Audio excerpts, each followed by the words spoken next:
हरिओम दोस्तों, हम पुष्पा नौटियाल एक बार फिर से आपके समक्ष उपस्थित हैं। दोस्तों, कैसे हैं आप? आशा करते हैं कि आप अच्छे होंगे, स्वस्थ होंगे, मस्त होंगे अपनी फैमिली के साथ। आज हम आपको एक प्यारी सी स्टोरी सुनाने वाले हैं, एक दृष्टांत सुनाने वाले हैं। आशा करते हैं कि आपको पसंद आएगा। दोस्तों, अगर आपको पसंद आता है तो ज़्यादा से ज़्यादा like, share, subscribe, bell icon के साथ कीजिएगा, ताकि सबसे पहले आपके पास हमारी वीडियो पहुंचे और आप हमारी वीडियो को एंजॉय कर सकें। दोस्तों, हमारी वीडियो को स्किप मत कीजिएगा, लास्ट तक बने रहिएगा, यही आशा करते हैं आपसे। चलिए, ज़्यादा बात नहीं करते हैं और आपको स्टोरी की ओर ले चलते हैं। एक व्यक्ति था, बहुत पूजा पाठ करता था। वो बहुत पूजा पाठ करता था, भगवान को बहुत मानता था। होता है ना, जब कोई किसी को मानता है, पूजा पाठ करता है, उसको मानता है, तो उससे इच्छाएं भी रखता है, उससे आस होती है, उस पर एक विश्वास होता है कि वो हर पल हमारे साथ रहता है और हमें कभी कोई कष्ट नहीं पहुंचाएगा। तो उसी तरह से वो व्यक्ति था, हमेशा पूजा करता था, भगवान को बहुत मानता था। एक दिन क्या हुआ, वो पूजा कर रहा था और पूजा करते करते उसने कहा, भगवान, तुम कभी मेरा साथ नहीं देते। मैं तुमको इतना मानता हूँ, तुम्हारी इतनी पूजा पाठ करता हूँ और तुम जरा भी मेरा ख्याल नहीं रखते हो। ये कोई बात नहीं होती है। दिन रात आपको याद करता हूँ, हर समय आपको याद करता हूँ। सुबह से उठ के मुझे 1-1.5 घंटा चाहिए होता है आपको पूजा पाठ करने में, और इतना टाइम मेरे को लगता है, मैं इतना समय देता हूँ, लेकिन तुम मेरा बिल्कुल भी ध्यान नहीं रखते, मुझे कष्ट पहुंचाते हो हर समय। मैं आज से तुम्हारी पूजा नहीं करूंगा, मैं आज से तुम्हें नहीं मानूंगा। बस हो गया, आज मैं तुम्हारे सामने आ गया, तुमसे बात कर ली, इसके बाद मैं तुम्हें कभी नहीं मानने वाला। भगवान ने कहा, बेटा आखिर बताओ तो क्या हुआ, क्यों नाराज हो हमसे? क्या बात हो गई, कहाँ पे हमने साथ नहीं दिया, कुछ तो बताओ। लेकिन फिर भी वो नहीं सुन रहा था, वो फिर भी शिकायत करने पे लगा हुआ था, क्योंकि शिकायतें अंदर भरी हुई थी ना भगवान के प्रति। तो कहते नहीं, हम बताएंगे भी नहीं, आप ज्यादा नहीं कहेंगे, लेकिन आज से तुम्हारी पूजा पाठ बंद। अब तुम्हें नहीं मैं बिल्कुल भी पूछूंगा। भगवान ने फिर समझाया कि बेटा एक बार बताओ, क्या हो गया, क्या बात हो गई? फिर उसने बताया, उसने कहा कि मैं ऑफिस के लिए जा रहा था, मुझे ऑफिस के लिए जाना था। मैंने सुबह अलार्म लगाया, मेरा अलार्म नहीं बजा, और मेरा अलार्म नहीं बजा, तुमने हमारी घड़ी खराब क्यों कर दी? हमारा अलार्म क्यों नहीं बजवाया? तो मेरा अलार्म बंद हो गया, तो मेरे लिए देर हो गई, मैं देर में उठा, तो फिर मुझे ऑफिस के लिए देर हो रही थी। मैं बिना खाए पिए अपना नहाया, जैसे तैसे नहाया और तुरंत कपड़े पहने, और जैसे ही मैं अपनी स्कूटी निकालने लगा, जल्दी अपनी स्कूटी में जाता हूँ, तो देखा मेरी स्कूटी खराब। तुमने मेरी स्कूटी खराब कर दी। एक तो मुझे देर हो रही थी, ऊपर से तुमने स्कूटी भी खराब कर दी। इसी तरह से फिर आधे रास्ते तक मैं पैदल गया, फिर आधे रास्ते के बाद मुझे वाहन मिला, फिर मैं किसी तरह से बिना खाए पिए मैं गया, इसी तरह से मैं ऑफिस पहुंचा। ऑफिस पहुंचने में भी मुझे बहुत टाइम लगा, देर हो गई थी मुझे ऑफिस पहुंचने में भी। मैं वहां पहुंचा तो मुझे मेरे बॉस ने बहुत डांटा, अपने बॉस की भी डांट खानी पड़ी मुझे। फिर उसके बाद भूख बहुत लगी थी, काम में व्यस्त हो गया था। दोपहर में मुझे पता था कि वहां लंच मिलेगा, लंच का इंतजार कर रहा था। जैसे ही लंच हमारे सामने आया, वो जला हुआ खाना था। तुमने वहां पे भी मुझे साथ नहीं दिया और वो जला हुआ खाना मेरे आगे आया। मैंने कुछ खाया नहीं था सुबह से, और तुम पे तरस नहीं आया और तुमने वो खाना भी जला दिया मेरा। मैं भूखा रह गया। फिर शाम के टाइम पे एक कॉल आने वाली थी, बहुत इंपॉर्टेंट कॉल थी, मेरा प्रमोशन होना था, वो कॉल आनी थी, लेकिन तुमने मेरा फोन ही खराब कर दिया। तुमने मेरा फोन खराब कर दिया और मेरा प्रमोशन भी रुक गया। फिर वहां से जब मैं शाम को थका हारा आया, भूखा प्यासा आया, तो मैंने सोचा कि मैं घर जाऊंगा और घर जाके अपने लिए खाना पीना बना के एसी खोलूंगा और एसी के नीचे आराम से ठंडक में सोऊंगा। इसी तरह से मैंने खाना पीना बनाया, मैंने खाया और मैंने सोचा अब आराम से सोऊंगा। दिन भर का मैं थका हुआ हूँ और अब मैं आराम से ठंडक। लेकिन जैसे ही मैंने एसी खोला, तुमने एसी खराब कर दिया। मेरा एसी तक नहीं चला। तुम पे इतना तरस नहीं आया कि ये बंदा मुझे इतना चाहता है, मेरी इतनी पूजा करता है और मैं दिन भर का थका हारा, मैंने कुछ खाया नहीं था, बड़ी मुश्किल तक मैं घर तक पहुंचा, मैंने किसी तरह खाना बनाया, उसके बाद मैं जैसे ही आराम करने के लिए आया, तुमसे ये भी बर्दाश्त नहीं हुआ कि मैं एसी के रूम में आराम से ठंडक में सो सकता। एसी भी नहीं चला हमारा, वो भी तुमने खराब कर दिया। तुम्हें कभी हम पे तरस नहीं आया, किसी भी तरह से तरस नहीं आया। सोचा नहीं तुमने हमारा भक्त कैसे रहेगा। मैं किसी तरह से, मुझे नींद नहीं आ रही थी, लेकिन वैसे ही गर्मी में मैं थोड़ा सा 1 घंटे के लिए सोया और सुबह हो गई। तो आज के बाद से मैं तुम्हें पूछूंगा नहीं, मैं तेरी पूजा नहीं करूंगा, चाहे कुछ भी हो जाए, मैं तुम्हारी पूजा नहीं करूंगा। भगवान मुस्कुराए, भगवान मुस्कुराए और भगवान कहते, बेटा मैंने तो तुम्हारी भलाई ही की, मैंने तो कभी तुम्हारा बुरा चाहा ही नहीं, मैं तुम्हारा बुरा कैसे चाह सकता हूं। मेरी बनाई हुई सृष्टि है, मैं इसका बुरा कैसे चाह सकता हूं।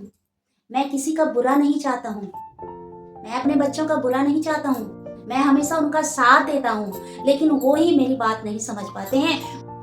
देखो, जब तुमने जो अलार्म लगाया था वो बंद हुआ, वो हमने जानबूझ के बंद किया।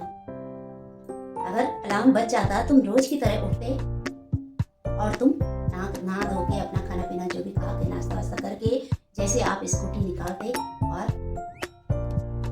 जैसे जाते, तो उधर से एक शराबी गाड़ी चला के आ रहा था और वो तुम्हारी स्कूटी से टकराता और तुम्हारा पैर टूट जाता।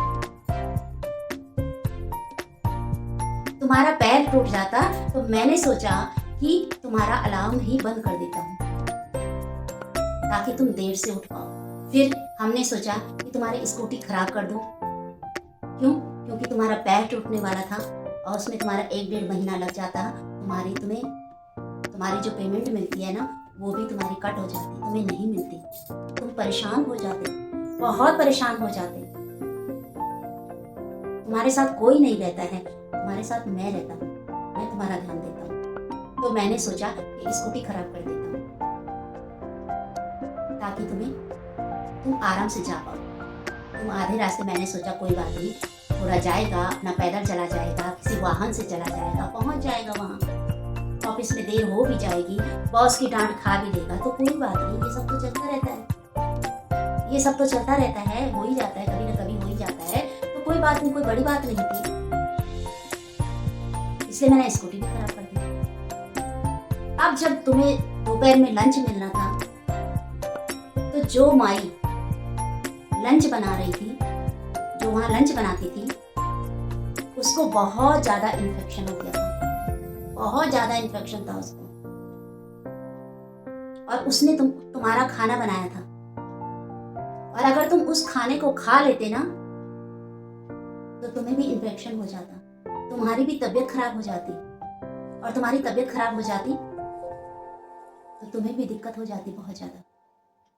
तो मैं नहीं चाहता था कि तुमको कोई परेशानी हो, कोई दिक्कत हो, तो इसलिए मैंने तुम्हारा खाना जला दिया कि कोई बात नहीं, मेरा भक्त को ये लगे कोई बात नहीं, जैसे व्रत लोग रखते हैं ना, उपवास रखते हैं पूरे दिन भर का, उसी तरह से मेरा बेटा रह भी जाएगा एक दिन, तो कोई बड़ी बात नहीं होगी। शाम को तुम्हारी जो कॉल आनी थी, जिनका तुम इंतजार कर रहे थे कि तुम्हारा प्रमोशन होने वाला है, तो हमने तुम्हारा फोन बंद कर दिया था, खराब कर दिया था।